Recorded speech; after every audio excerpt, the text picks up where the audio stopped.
अस्सलाम वालेकुम नाज़रीन, जहांज़ेब अब्बासी एक नए प्रोग्राम के साथ हाज़िर है। आम इंतखाबात में महज 12 दिन बाकी हैं और इस दौरान में पाकिस्तान तहरीक इंसाफ को सुप्रीम कोर्ट ऑफ पाकिस्तान से बड़े रिलीफ मिले हैं और ऐसे तहरीक इंसाफ के उम्मीदवारान जिनके कागजात नामजदगी किसी न किसी स्टेज के ऊपर मुस्तरद हुए, वो मामला सुप्रीम कोर्ट में आया और सुप्रीम कोर्ट ऑफ पाकिस्तान ने उसके ऊपर तहरीक इंसाफ को एक बड़ा रिलीफ दिया है। बिलखसूस एक ऐसा असूल तय किया गया है जिसके बाद अब वो लोग जो मफरूर हैं वो भी इलेक्शन लड़ने के अहल हैं, हो गए हैं।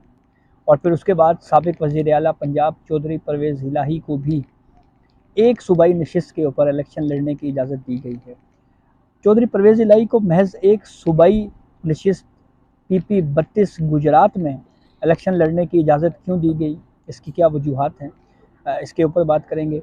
और सबसे पहले आपको बताएं कि जो मफरूर शख्स भी इलेक्शंस में हिस्सा ले सकता है, इसकी कोर्ट ने क्या रीज़निंग दी है। तो ये जनाब हुआ ये कि आज जस्टिस मंसूर अली शाह की सरबराही में सुप्रीम कोर्ट के 3 रुकनी बेंच के सामने उमर असलम के कागजात नामजदगी मुस्तरद होने के खिलाफ अपील पर समाअत हुई। सुप्रीम कोर्ट ने PTI के रहनुमा उमर असलम को इंतखाबात लड़ने की इजाज़त दी और अदालत ने ये असूल तय किया है कि मफरूर शख्स इलेक्शन नहीं लड़ सकता, कानून में ऐसा कहीं नहीं लिखा हुआ। जब समाअत का आगाज़ हुआ तो जस्टिस मंसूर अली शाह ने यह सवाल पूछा कि बताएं, मफरूर शख्स इलेक्शन नहीं लड़ सकता, कानून में ऐसा कहाँ लिखा हुआ है। जस्टिस अतर मिनल्ला ने फिर ये सवाल उठाया। उन्होंने ये कहा कि इलेक्शन का फ़ैसला आवाम ने करना है, बग़ैर कानून किसी को बुनियादी हक से कैसे महरूम रखा जा सकता है। ये जस्टिस मंसूर अली शाह साहब ने ऑब्जर्वेशन दी। फिर जस्टिस अतर मिनल्ला ने कहा कि इलेक्शन लड़ना बुनियादी हक है, इलेक्शन कौन लड़ेगा कौन नहीं ये फ़ैसला आवाम ने करना है, इलेक्शन कमीशन ने यह फ़ैसला नहीं करना। जस्टिस अतर मिनल्ला ने यह भी कहा कि मुल्क की आवाम को फ़ैसला करने दें, हमारे सामने आने वाली दरख्वास्त गुजार की अहमियत नहीं, आवाम के हकूक़ मुतासिर हो रहे हैं, एहतसाब आवाम ने करना है। उमर असलम के जो मुखालिफ वकील थे उन्होंने सुप्रीम कोर्ट को बताया कि उमर असलम स्क्रूटनी के वक्त मौजूद नहीं थे। जस्टिस अतर मिनल्ला ने कहा कि बैलेट पेपर्स का काम मुकम्मल हो चुका है। ये जब वकील इलेक्शन कमीशन में बताया तो उस पर जस्टिस अतर मिनल्ला ने कहा कि अदालती फैसले पर अमल करना इलेक्शन कमीशन की जिम्मेदारी है। तो उमर असलम NA 87 से खुशाब में उम्मीदवार हैं तहरीक इंसाफ के और उनको इलेक्शन लड़ने की इजाज़त दी है सुप्रीम कोर्ट ने। उमर असलम को 9 मई के मुकदमात में मफरूर होने की बुनियाद के ऊपर उनके कागजात नामजदगी मुस्तरद हुए थे। एक तो ये असूल हो गया जनाब। दूसरा, सुप्रीम कोर्ट ने PTI की रहनुमा ताहिर सादिक को भी इंतखाबात लड़ने की इजाज़त दे दी है। ताहिर सादिक ने NA 49 अटक से कागजात नामजदगी जमा करवाए थे। ताहिर सादिक ने लाहौर हाई कोर्ट के फैसले के खिलाफ सुप्रीम कोर्ट में अपील दायर की थी और लाहौर हाई कोर्ट ने ताहिर सादिक के कागजात नामजदगी मुस्तरद कर दिए थे। जस्टिस मंसूर अली शाह की सरबराही में 3 रुकनी बेंच ने इस केस की समाअत की।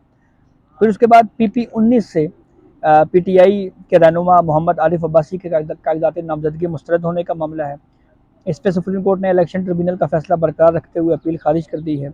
सुप्रीम कोर्ट ने यह होल्ड किया है इस केस में कि दरख्वास्त गुजार ने 2 फौजदारी मुकदमात होने के बावजूद ज़मानत के लिए किसी कोर्ट से रिजू नहीं किया।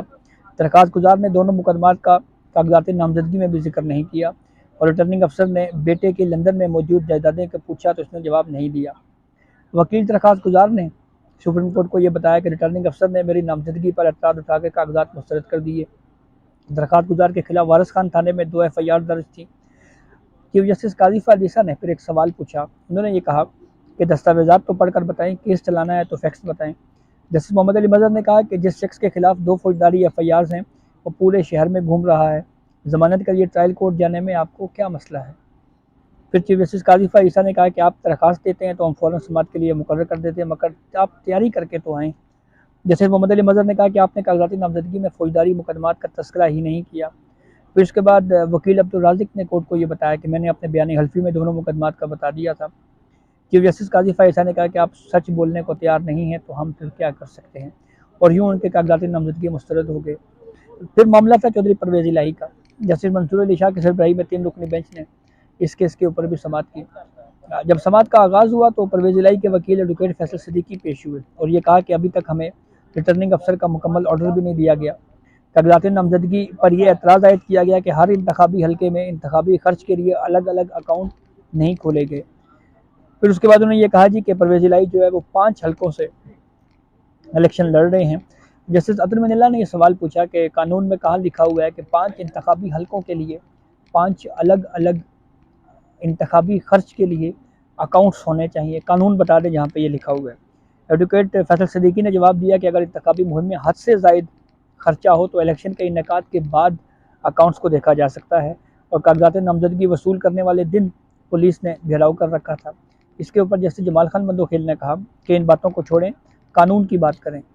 फिर उसके बाद फैसल सिद्दीकी ने कहा कि एक एतराज़ ये भी आयद किया गया कि मैंने पंजाब में 10 मरला एक प्लॉट है उसकी मलकियत छुपाई है। मेरे मुकल ने ऐसा कभी प्लॉट खरीदा ही नहीं, उस वक्त तो वो जेल में थे। फैसल सिद्दीकी ने फिर ये भी कहा कि हमारा दूसरा आर्ग्यूमेंट ये है कि असासे जाहिर करने की जो आइंदा कट ऑफ डेट है वो 30 जून 2024 है। जस्टिस अतर मनिल्ला ने कहा कि हमने इलेक्शन एक्ट की इस अंदाज में तशरीह करनी है ताकि लोग अपने हक से महरूम ना हों। जस्टिस जमाल खान बंदोखेल ने कहा कि जायदादें पूछने का मकसद ये होता है कि मालूम हो कि जो उम्मीदवार इलेक्शन में खड़ा है उस पर इस वक्त कितने असासे हैं और इलेक्शन जीतने के बाद जो है वो उसके असासे कितने हुए। प्लॉट की मलकियत से इनकार कर रहे हैं तो फिर ठीक है। एडवोकेट फैसल सिद्दीकी ने यह कहा कि हैरत अंगेज तौर पर एक ही वक्त में परवेज इलाही, मोनस इलाही और कैसरा इलाही की अनडिक्लेयर जायदादें निकल आई। आरओ ने हमें फैसला भी नहीं दिया कहीं जाके हम चैलेंज कर सकें। जैसे जमाल खान बंदोखेल ने कहा कि आप तो खुशकिस्मत हैं कि अचानक आपको इजाफी जायदाद निकल आई है, आप ये जायदाद किसी फलाई इदारे को दे दें।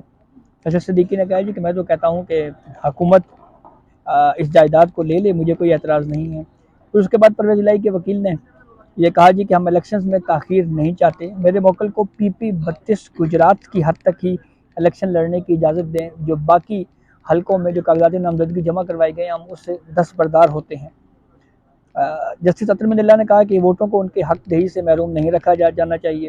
10 मरला प्लॉट के मामले के ऊपर एडवोकेट एहसान खोकर जो मुखालिफ उम्मीदवार अरसलान सरवर के वकील थे, उन्होंने कहा कि 10 मरला प्लॉट के कागज़ तक आपको कैसे रसाई मिली।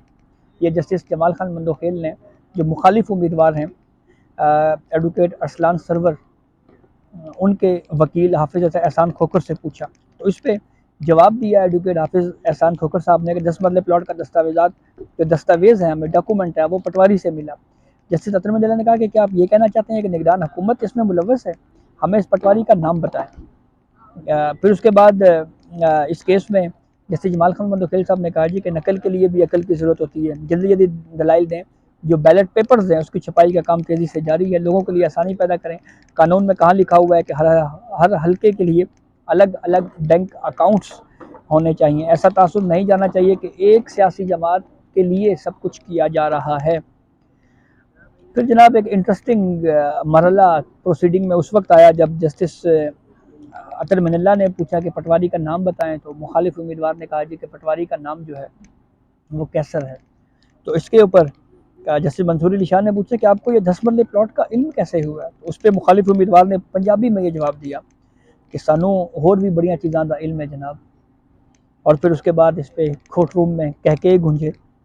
और फिर उसके बाद सुप्रीम कोर्ट ने अब जो ऑर्डर दिया है उसकी तरफ आते हैं। सुप्रीम कोर्ट ने परवेज़ इलाही को इलेक्शन लड़ने की इजाज़त दे दी है, कागजाती नामजदगी मुस्तरद करने का फैसला कलअदम करार दे दिया गया है, और पीपी 32 गुजरात से परवेज़ इलाही को इलेक्शन लड़ने की इजाज़त दी गई है क्योंकि बाकी हलकों से वो दस्तबरदार हो गए थे, और परवेज़ इलाही के बाकी तमाम जो इंतखाबी हलके हैं उससे दस्तबरदारी के बाद अब वो पीपी 32 गुजरात से ही इलेक्शन लड़ेंगे। और सुप्रीम कोर्ट ने कहा है कि परवेज़ इलाही का नाम जो है वो इंतखाबी उसको उनका नाम बैलेट पेपर में भी शामिल किया जाए, बैलेट पेपर छापा जाए और उनको इंतखाबी निशान भी अलॉट किया जाए। और यूँ एक और रिलीफ तहरीक इंसाफ को परवेज़ इलाही के हवाले से मिला। थोड़ी ही देर बाद सनम जावेद और शौकत बसरा के हवाले से जस्टिस मुनीब अख्तर की सरबराही में 3 रुकनी बेंच समाअत करने जा रहा है। तो अब देखना यह है कि उसमें सुप्रीम कोर्ट उनको क्या रिलीफ देती है, या रिलीफ मिलता है या नहीं। तो ये अब तक की अपडेट थी जिसने आपको आगाह किया। बहुत शुक्रिया।